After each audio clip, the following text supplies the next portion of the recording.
Der Zeitpunkt ihres Rücktritts kam überraschend. Kultusministerin Brunhild Kurt informierte Ministerpräsidenten Tillich am Morgen. Sie verantwortete Sachsens Bildungspolitik 5 Jahre lang. Nun will die 63-Jährige in den Ruhestand treten. Schriftlich ließ sie mitteilen: Jetzt ist es für mich Zeit zu gehen. Es sind allein persönliche Gründe, die mich zu diesem Schritt bewegen. Zuletzt musste Kurt viel Kritik einstecken. Sie sind nicht die geeignete Person, die diese Aufgabe im Freistaat Sachsen bewältigen kann. Wir fordern Sie hier und heute auf, von diesem Amt zurückzutreten. Der Vorwurf, sie bekämpfe den Lehrernotstand im Land nicht entschieden genug. Ministerpräsident Tillich würdigte Kurt heute als leidenschaftliche Bildungspolitikerin. Auch er äußerte sich nur schriftlich. Sie hatte mich frühzeitig darüber informiert, dass sie aus persönlichen Gründen nicht die gesamte Legislaturperiode zur Verfügung stehen wird. Daher kommt der Schritt für mich grundsätzlich nicht überraschend. Wer künftig das Kultusministerium leitet, ist noch unbekannt. Fest steht, die Regierungsfraktionen CDU und SPD fordern für die neue Person im Amt bei Bedarf ein höheres Budget als bislang. Wenn sich jetzt herausstellt, wenn der neue Kultusminister sagt, ich brauche aber an der Stelle noch ein bisschen mehr Geld, wird es an dem Geld sicherlich nicht scheitern. Es müssen alle möglichen Instrumente, finanzielle Mittel, aber auch alle anderen Möglichkeiten, die es gibt, ausgeschöpft werden, um die anstehenden Aufgaben zu lösen. Und das muss die Nachfolgerin oder der Nachfolger auch an die Hand bekommen.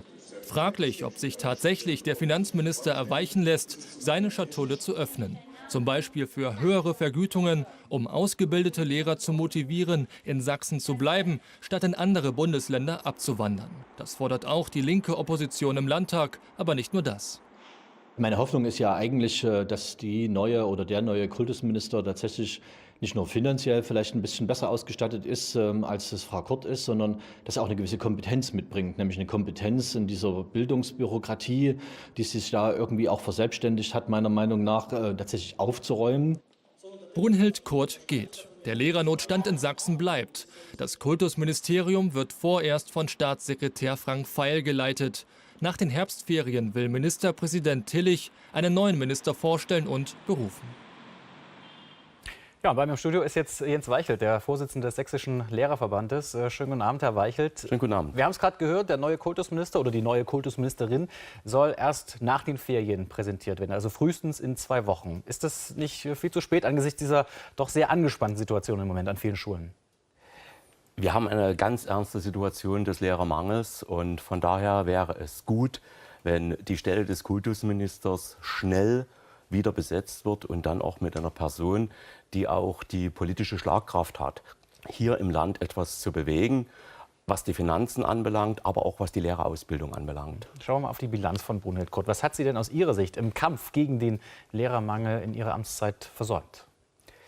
Ich will erst mal so sagen, der Rücktritt der Kultusministerin kam für mich nicht überraschend.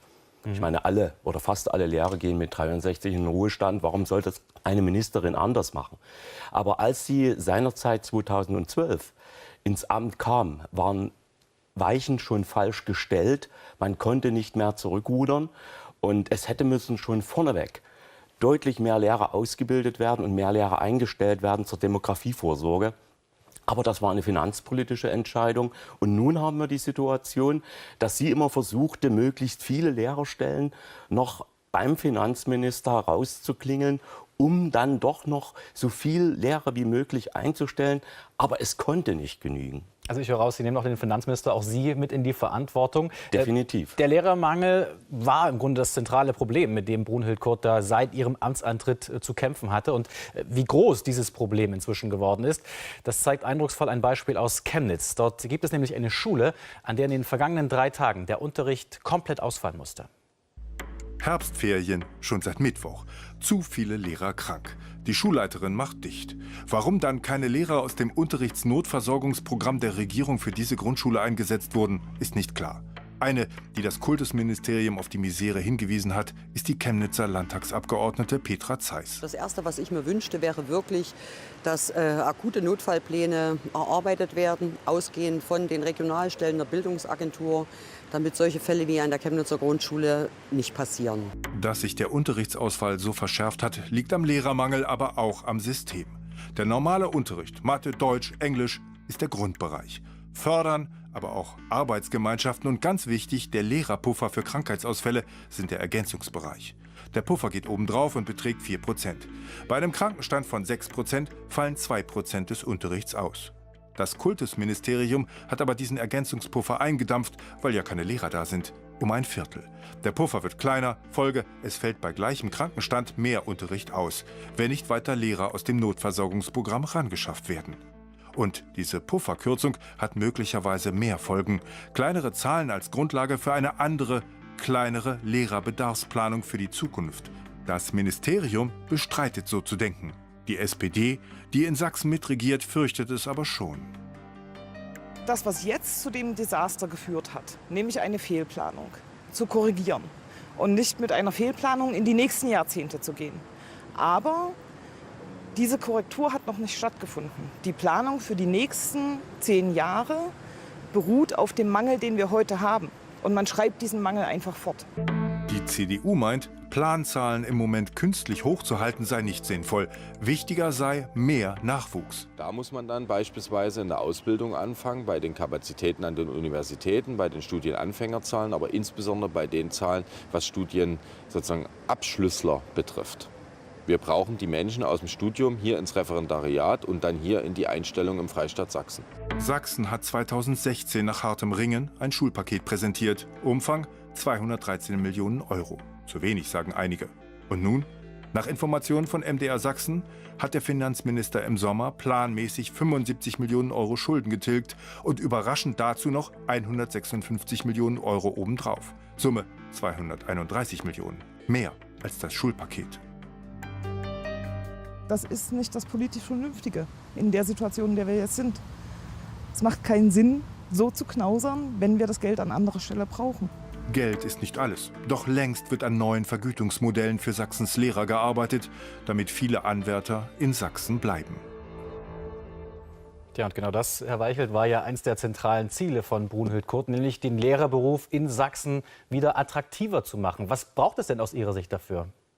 Es ist nicht mehr hinnehmbar, dass unsere Lehrerinnen und Lehrer, die das Land über Jahrzehnte auf Spitzenplätze geführt haben, im Nettoeinkommen Hunderte Euro weniger haben als ihre Kolleginnen und Kollegen in anderen Bundesländern.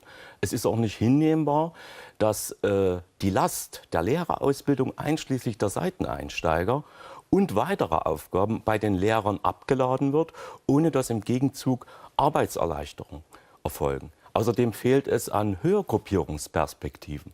Die Lehrer brauchen auch einen Anreiz, im Laufe ihres Berufslebens mal aufzusteigen in eine höhere Gehaltsgruppe. Welche Rolle spielt die Verbeamtung da aus Ihrer Sicht? Die Verbeamtung ist ein definitiver Standortnachteil. Ich weiß, dass die Ministerin dafür gekämpft hat, war aber die einzige.